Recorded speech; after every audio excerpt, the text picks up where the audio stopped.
Hey now, welcome to another edition of the Inside BS Show. Today, we're talking about money, and we're especially talking to those of you out there who are divorced. We're talking about your financial plan, particularly if you're a woman and you're getting divorced. There are some things you need to consider, and that's what this show is all about today. So if you're a man and you're getting divorced, it'd be good for you to hang around and see what everybody's talking about. And maybe this will just help those of you who are out there in a perfect marriage, because you never know when you're going to learn something you didn't know about how to handle your finances. You see, my guest today is Beth Krazewski. Did I get it right, Beth? Beth Krazewski? Krazewski. She's a divorce financial planner, and she's going to help us understand what happens to your finances before you get divorced, after you get divorced, during the process, and what you should be thinking about when it comes to your financial plan. So please join me in welcoming Beth to the Inside BS Show. Beth, thank you so much for joining us today. I really appreciate it. Thanks, Dave. It's great to see you. All right, so I have a little bit of experience with this. First, I've been divorced myself, but we didn't have a lot of money. It was 100 years ago. But my sister actually just got divorced a couple of years ago. So this is a topic that is particularly close to me because there's a whole host of things that we didn't think about until after the process was over. So let's start by having you tell us why you picked this area as a focus for your practice. Thanks, David. It was a little bit of this area, I think, picking me as well as me picking it, as so often things happen in life. So I've been a financial planner for about 20 years. I've always found that there's this balance between making good technical recommendations as a financial planner, but also being aware of the emotional impacts of making decisions. And so I think over the years, it's really been about 5 years ago, we really started attracting a lot of women who were thinking about getting divorced, going through divorce, recently divorced. And so these women kept coming to us. And so finally I said, okay, I think it's time to get serious about this. So a few years ago, I finished my certified divorce financial analyst, which was additional education and designation. And really now, while we work with people who aren't divorced, most of the clients coming in to work with us now are in some phase of the divorce process, and most of them being women. So what is a couple of pieces of advice you wish you could give to people about their finances, about their financial plan before they get divorced? What should they think about before they make the big move, before they go to visit the attorney? What should they be thinking about? I think first of all is to have a financial game plan. So often we find that people are staying in a marriage because they're worried about the financial ramifications of the divorce. They're worried that they're going to end up living in a box on the street. I have no clients who have ended up in a box on the street, so that's the good news. So I think just having a financial game plan is the first piece. The number one piece of advice that I give anyone during divorce is to make sure that they hire the right team. The biggest mistake that I see people make is they hire the wrong attorney. People don't understand that sometimes divorce attorneys don't just do divorce work. They also do other work. They need to hire someone who focuses in divorce. They need to understand if their case is more revolved around custody issues with kids, or if it's a highly financial divorce. And if it is a highly financial divorce, hiring an attorney that knows that, and even better, hiring a certified divorce financial analyst to pair along with them.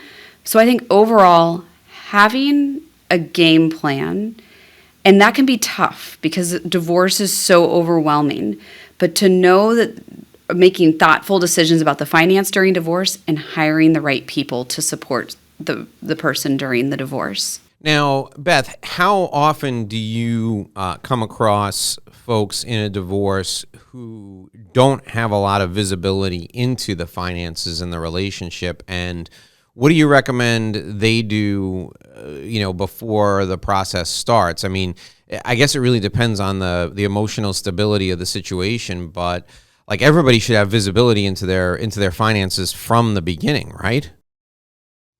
And now it's time for another Sandrowski Business Minute. With us today is John Alfonsi. So John, I've got a lot of intellectual property in my firm. Now, I have my intellectual property all protected. I have it set up in a separate entity, but how do we place a value on this intellectual property?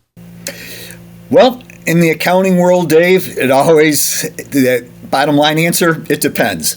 So if it's income producing IP, meaning it's either being licensed to somebody or it's used in a product that generates revenue, the value of that IP, like any other sort of a business asset, is going to be the present value of the future cash flows that that IP is going to otherwise generate. So you need to otherwise get your arms around what that IP is, the revenues that can generate, and figure out what either those future royalties are going to be or the cash flow from the sale of those products. If it's non-income producing IP, say it's used in your operations, but it's not otherwise related to a particular product, but it's used as part of your process, a lot of times the value of that IP is going to be its reproduction cost, or how much would it cost me to reproduce what I otherwise have. If it's protected via a patent, that's one way that we always look at it in patent type cases, is the value or the amount of the damages shouldn't be any more than what it would cost to work around that patent or that IP. So cost of reproduction or replacement is something that we always look at. All right, John, so if people have questions about the value of their intellectual property, how do they get in touch with you? They can reach us at our toll-free number, 866-717-1607, or go to our website, cca-advisors.com, or contact me directly via email at jta@cendsel.com. This has been your Sandrowski Business Minute with John Alfonsi. Until tomorrow, we'll see you back here again. But remember, Sandrowski Corporate Advisors, they're a CPA firm with a different perspective. Absolutely. And, we find even with our married couples, typically one spouse is usually the one, there's always one who's a little bit more involved in the finances, and that can range just depending on the marriage. But typically when we're working with someone going through divorce, they were not very involved with the finances. Either that was done as a power move in the marriage, or our client was just typically not the one who was the more involved in the finances. The first step is the tax return tells a lot of truth. So getting the most recent tax return and sitting down with someone and just understanding. So by looking at the tax return, it's easy to understand what assets are out there, what income is there, and just getting a good sense of, making sure going in eyes wide open of everything that might be out there. The other piece would be pulling a recent credit report. 80% of the time there aren't any big surprises, but 20% of the time there are surprises, either with debt that was there that the person wasn't aware of, maybe assets that they thought were there that aren't actually there, or maybe there's assets there that they didn't even realize. So the tax return and the credit report are two great places to start. Yeah, I have a client that I've worked with for 15 years, and he handles IRS controversy work, and he's an attorney. And he tells stories all the time about people who come to his office and he has to go to the IRS and fight for an innocent spouse relief because the one spouse doesn't know that the other one has not paid the taxes on behalf of them for years and years and years until there's a divorce. I can just imagine some of the situations that you've seen with people who are going through the divorce process or after the divorce process. What point in this process does it make sense for the person who's the non-financial spouse to come to you and say, listen, we're going to go through this process. I got a lawyer. What do you need so that I can make sure I get you everything? When should the person come to you? What point in the divorce process? I think at the point where they're feeling financially overwhelmed. And I say that because I think there's an emotional overwhelm that sort of is an umbrella over the entire divorce process. And if that emotional overwhelm is so strong that the financial overwhelm can't poke its way through, the person realistically is probably not in the place to be able to fully deal with the finances. So I would say being aware of when those questions start to come up of what assets do we, like when those financial questions start to come up is the right time. Typically earlier is better. However, sometimes we're brought in right before settlement to dig deeper and make sure that the client really understands what they're agreeing to in the settlement. And that can work as well. That can also work to come in towards the end. Typically earlier is better, and at the point where someone is just like, this doesn't feel quite right to me. I don't feel like I fully understand the finances. That is usually the best time when they're ready to engage in the process. Yeah. How involved do you get when it comes to helping somebody who's never done the financials and now they may have to do a budget, right? Because they're used to they're used to being a 2-income family with typically one home, let's say, and all the bills are coming into one place. Now this person is separate and apart, and maybe they have half of the expenses for the children. They have their own living expenses that have to be paid for now, and maybe they've never done a budget. They've never had to handle the finances themselves. Do you get involved at that level, or is that something they have to figure out how to handle on their own? We definitely do. So I have a client who didn't know the difference between a debit card and a credit card. And so we are happy to get in at the basic level of figuring out how do I pay for bills. That first tax return that's filed after divorce can often be really scary, like what's sort of basic to most people. So we're there to help handhold with that. However, our goal is to work on empowering women. So a lot of the women that we work with, they either felt that they didn't have the ability to really embrace the finances, or maybe their spouse wasn't allowing them to. And we are here to help them. So I always say, I will help someone figure out what they need to ask at the car dealership to buy their first car. I will be on call, but I'm not going to go with them to the car dealership. And that's done intentionally. Our goal is to empower as opposed to just saying, oh, you sweet poor lady, why you're not capable of doing this. Why don't I just do it for you?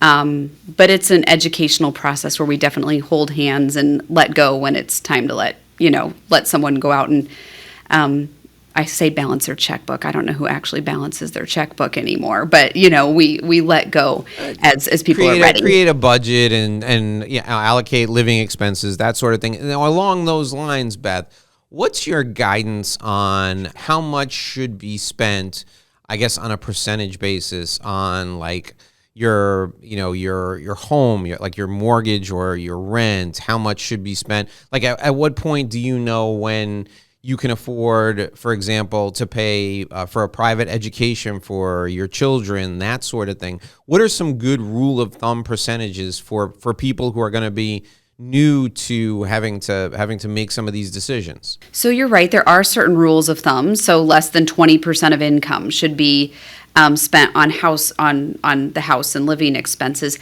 However, for someone who's recently divorced, to determine what the income is not always straightforward. Because their income may be a combination of child support, maintenance, and or income being distributed off of assets. And so while there are some rules of thumb, we take a very comprehensive approach to look at, okay, given the income that's coming in and the size of assets that were received, what are some reasonable living expenses? And we project that out over time to make sure that, most people want to have plenty of money to live past age 70, 80, 90, and really backing into it that way. That day after divorce is usually a combination of two things. One, there's typically some relief. Two, it can be pretty emotional. But three, it's also pretty darn scary because people are like, oh, wow, this is when the rubber hits the road. I rarely recommend that anyone makes a big, huge decision about anything right away. So for example, if someone needs to reduce their living expenses, we do that over time. If someone needs to move into a different house, we may not do that right away. They may have kids that are going to be out of the house in a few years. So it's usually a stair-step approach towards getting into those percentages and numbers that are safe to have someone feel financially confident for their entire life. Yeah, no, I can definitely understand that, and that's absolutely sound advice, because the emotional roller coaster, you don't want to do anything until you're sure you're in a place where it's stable. Now, what is your experience with when it comes to custody? I think you mentioned it at the beginning of our time together that often the financials will kind of take a back seat. So if there's custody involved, how shouldn't you be by the person's side to kind of be the guardian of the financials? Because I know from watching people that I'm close to go through this process, custody was everything. And the person, particularly the woman in the relationship, was willing to give up some of the financial, some of the financial assets that she was entitled to make sure that the custody went smoothly. I mean, a good lawyer is probably going to take a step back and go, hey, wait a minute, you don't have to give in here just to get that over there.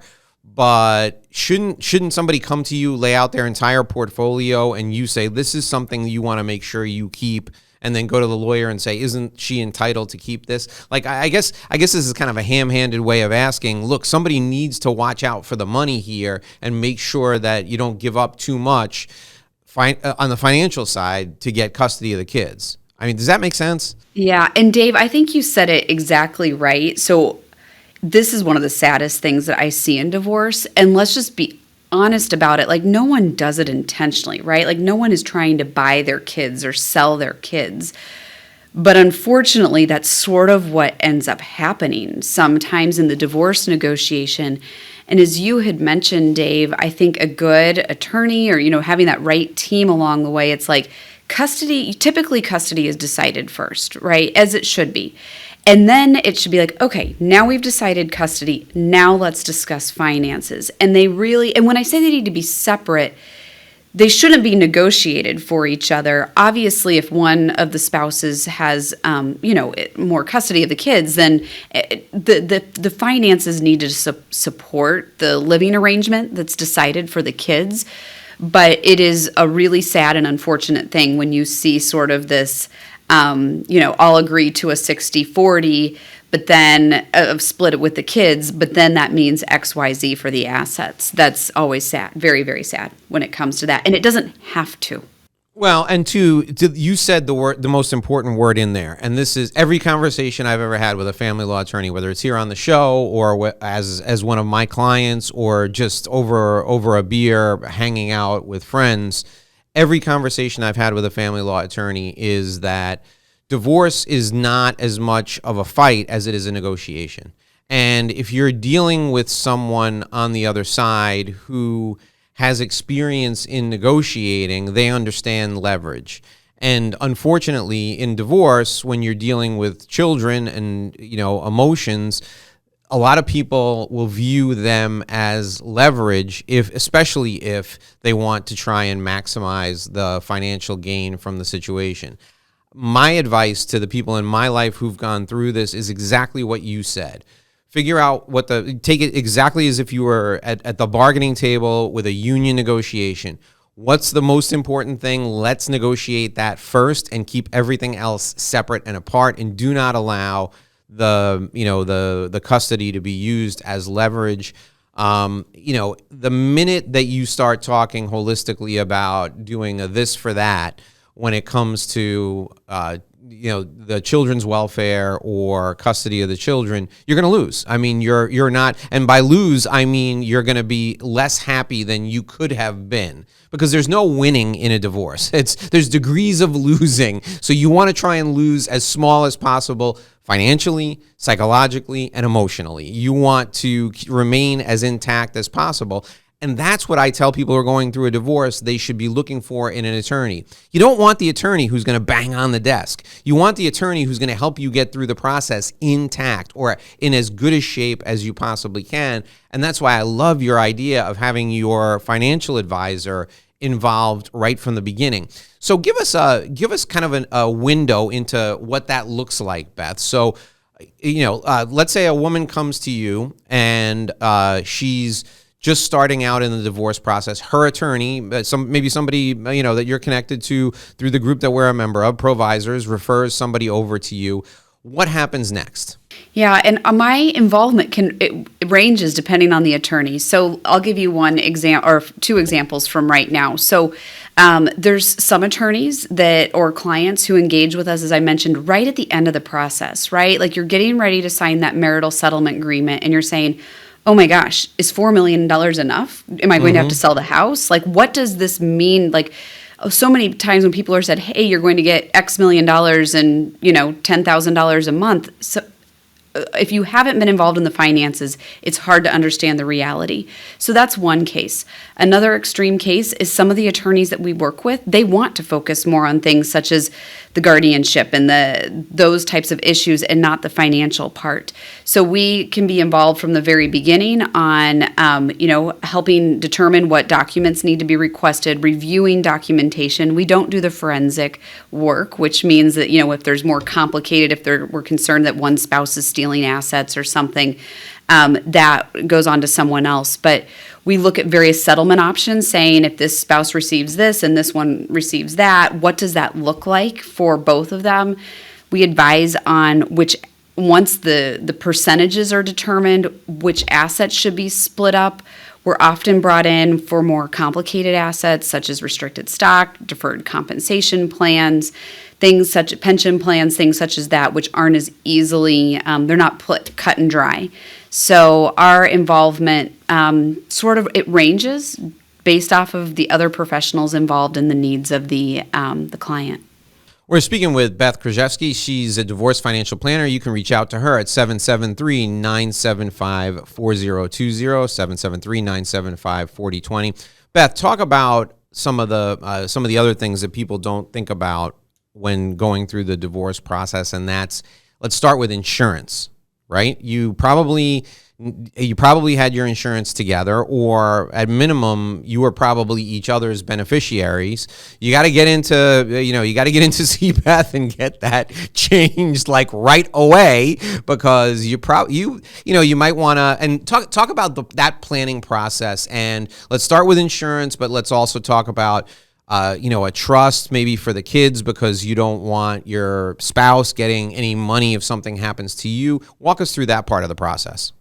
So if I think what you're asking is sort of like this post-divorce checklist, right? Right. Things What are all the things afterwards? Yeah. What are all the things you got to get straightened out that people don't? That it's like, I just got my get out of jail free card, and let me download Tinder and hit the bars. But they're not thinking about usually all the that other happens stuff before the divorce, Dave. But before the divorce is finalized. The first one I actually want to mention are mortgages. So if you have a great divorce attorney, this won't happen. But I see people, let's say the wife receives the house in the divorce, and she's like, wait a second, I have to refinance, and my husband's name can't be on that mortgage anymore. Wait a second, I don't have enough income to even qualify for the mortgage of the house that I now own. So that is something to pay attention beforehand, but something that would also need to be cleaned up afterwards. Every single piece of the financial picture needs to be gone through post-divorce. So when you said insurance, you're referring to life insurance. So there may be a requirement to keep life insurance. Maybe you don't, or you may not need some of the insurance you had before. So looking at that. As you had mentioned, the estate plan, gosh, that's always the worst, is when I have a client comes in who realizes that they still have their ex-spouse as the beneficiary on their 401k plan at work. So there's a lot that needs to be looked at. As I mentioned earlier, that first tax return can be quite overwhelming of gathering everything that needs to be in place to file that first tax return. It's a pretty extensive list of everything that needs to just be looked at. We figure out what's the highest priority first, because again, the day after someone gets divorced, they do not want a to-do list of 100 things that needs to be done. So we figure out what's the highest priority and work through that, work through our items over the next year to 2 years. Some of the things can wait. And what happens, Beth? Just curious, and I most of the questions I ask, I have a vague idea of the answer. This one, I really don't have a clue as to how you handle it. What happens if you do the plan for a couple, right? And then is there like a race to your office to see who's going to keep Beth in the divorce? How does that work? So, in the situations where we've had clients get divorced, we actually engage differently with them. So, we engage as a financial neutral in that process. And so, we are creating scenarios for a win-win. As I know you said divorce feels like losing, but we work on scenarios of division of assets on a win-win basis. Typically, we've ended up keeping both clients post-divorce. Recently, we have a client who they got divorced, and the wife decided that she wanted to liquidate a lot of assets to buy real estate, and so that is but typically we end up working with. That's a rare, a less common situation for our divorces. Typically, we're representing one party or the other. But when we have had clients, we've had sort of most of them both end up staying clients at the end. Now, what happens in the case of a like the college plan for the kids and that sort of thing? They, typically the lawyers deal with, all right, you're going to contribute this amount and you're going to contribute that amount.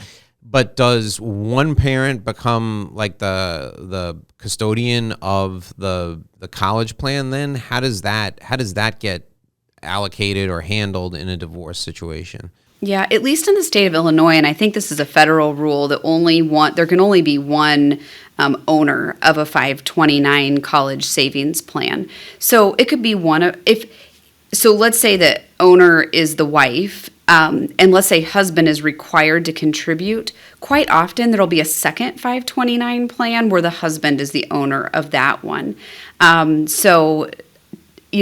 have seen a few situations where one spouse is contributing to the 529 plan that the other spouse owns. It really just depends on the situation. I like it to be separated. If someone's putting their own money into something, I think that they should have control of that asset. Yeah.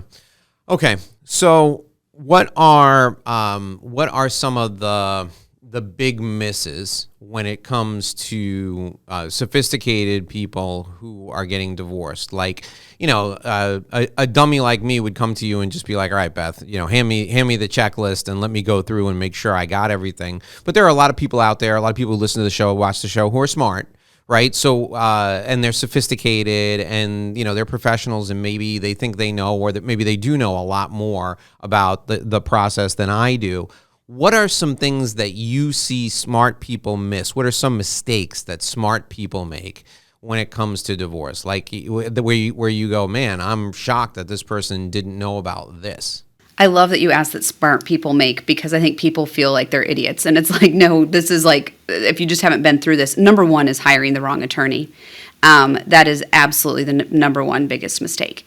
I would say number two is, I've seen different things being pulled over on people where they don't understand that there's different tax treatment to different types of assets. And so they agree to receive some type of asset that has a much larger tax burden than the asset that their spouse received. So that's a big one.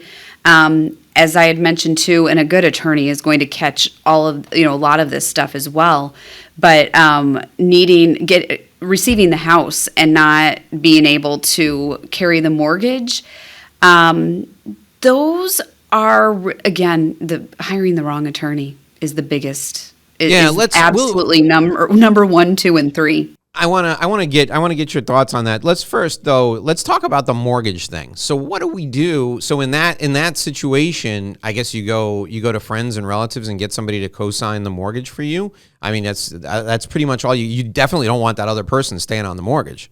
Right, selling the home. I mean, there's ways around it too, where if it's agreed upon that the kids are going to stay in the home for X period of time, there's wonderful language that can be put into marital settlement agreements that state that maybe the two of them are going to own the property for a period of time, and then at the sale of the home there has to be first right of refusal to the other spouse. So there's ways to handle it. It's just that I just know that sometimes going to divorce, the home is a very emotional asset. So some people will say, I'll give up anything to keep the house. That's a big mistake, by the way, too. And then get themselves into trouble. So either in trouble that with the mortgage that we talked about, or the fact that they may be receiving this asset and they gave away assets that were producing income to their spouse while keeping an asset that requires income going into it as opposed to sending out. So that can be a big issue, is just agreeing to keeping these illiquid assets, and that mainly the house is the most common, I should say, of those. Okay, let's go through Beth's tips for picking a good divorce lawyer. What should we be looking for? And this is great, because usually I ask divorce lawyers this question. So now I'm asking somebody who works with many divorce lawyers. What's your best advice for picking a divorce lawyer? This is the smart person's guide. So knowing that even smart people don't realize to ask this question. The number one question is your primary practice family law? That is number one. Number two, who will I be working with? So, is there a partner involved? Do you have a colleague? How is it decided when one, how does that relationship work between you and your colleague? When are you involved in the case? And then I think number three, it's always good to have a referral, right? Like someone knowing. That's my number one. Yeah. Get a referral from somebody who is either used this person or spends a lot of time with them. Yeah. And I've had a situation in the last year where someone was referred to someone, and still, I think if they had asked those other two questions, they would have maybe made a different decision. Ask about fees. It's important. And in my experience, I can never prove this. Let's just be honest. But in my hypothesis is that by paying a higher hourly rate to an attorney, so going with an attorney that has a higher hourly rate, my hypothesis is that those divorces actually end up getting done with less money than sometimes a lower. I'm not saying that, they're more efficient. Yeah. Yes. And so I think that's. And I think asking the attorney, what's your ideal case, right? Like, because as you had talked about, the attorney that bangs their hands on the table, every once in a while that is needed. It's not. And so I think it's getting an understanding of that. I think the other thing is I don't think that people understand going into divorce that there's more than one path, right? There's sort of the traditional litigation path, there's mediation, there's collaborative. And so I think understanding, asking, knowing where the attorney prefers to practice, and then asking them, asking the attorney saying, okay, so you're an attorney that prefers to do mediation. When do you see that mediation works? When do you see that mediation doesn't work?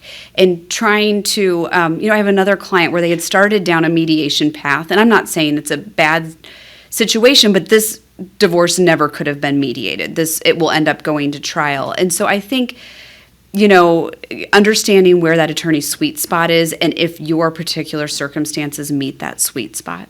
Yeah, I think the best thing for people to do is start with the referrals. So if you're in Chicago, you call Beth and you say, Beth, here's my situation. Here's what I'm looking to. Here's how I'm looking to proceed in the divorce. I want to negotiate and get it done quickly. I want to fight tooth and nail for everything that I can get. I'm worried about the kids. I'm worried about the beach house. I'm worried about this. And then Beth can pair you with the right person who's a good fit. Because Beth, much like me, we see the good, the bad, and the ugly with divorce lawyers. I mean, I've seen, and by the way, folks, and let's see if Beth agrees with me on this, super lawyers, best of this, best of that. It's all crap. None of that means anything. Do not hire a lawyer based on a plaque on the wall. Hire a lawyer that somebody who you trust has had experience with, or even better than that, go to somebody like Beth, explain what's going on, explain what your goals are, explain what's most important to you, because you can have quick, you can have cheap, and you can have good. You can get two of those three, but you can't get all three. Yeah. So tell Beth what you're looking for. I always tell everyone, reach out to me. So we have a minimum. We don't work with marital estates under $3 million. Part of it's because we have a large number of clients coming in. However, we are happy to be that divorce attorney matchmaker. So for we're happy to have a free consultation with anyone to talk about the financial situation, and then make sure we always refer out to 3 attorneys. I typically try to refer, one big firm, one small firm, to get, 2 female attorneys, 1 male attorney, to get just sort of a different feel. But we're more than happy to be that the divorce attorney matchmaker.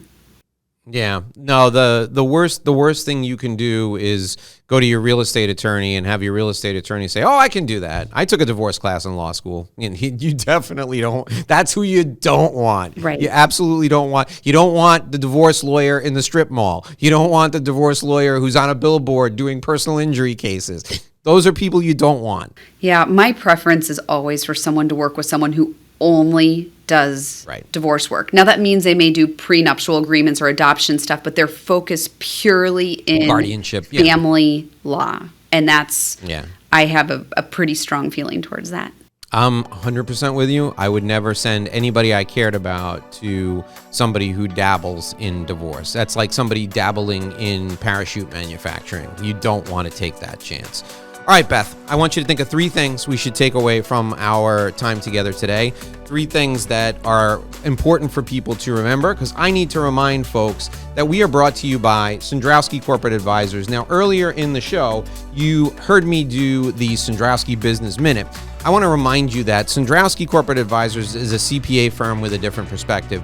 They can help you with your tax planning. They can do some consulting on structuring of a business. They can help you with family office advisory, dispute advisory, business valuations. They can help you with all of these things. If you want to reach out to Sandrowski Corporate Advisors, you can give them a call at 866-717-1607. 866-717-1607. We're also brought to you by My Revenue Roadmap Guide. Now, listen, you're a professional. You need to grow your business, and you need to do it in a way that takes relationships into account, because all professional services are relationship businesses. SEO, advertising, all that stuff, it has its place. But if you have a business development plan that's based on thought leadership and relationships, you're on the right track. If you want to know what I'm talking about, I've got a free gift for you. Go to this website, revenueroadmapguide.com. All those words together, throw a .com on the end, revenueroadmapguide.com. Enter your contact info there. You can immediately download the business development plan I use with my clients. Now, I help my clients go from 6 figures to 7 in new business development. I also help them take their client relationships from 7 figures beyond. If you want to use that same plan, all you need to do is go to revenueroadmapguide.com, enter your contact info. You can customize it for yourself, just like I customize it for my clients. This is my gift to you as a way to say thank you for watching the show and for listening. So if you need to reach out to Beth, if you like what you heard today, and why wouldn't you? It's rational, it's sane, and it is the way to go if you are a woman and you have a situation where you're going to get divorced, you're going through a divorce, or you're in the post-divorce process. Give Beth a call at 773-975-4020. 773-975-4020. All right, Beth, what are the 3 things we should take away from our time together today?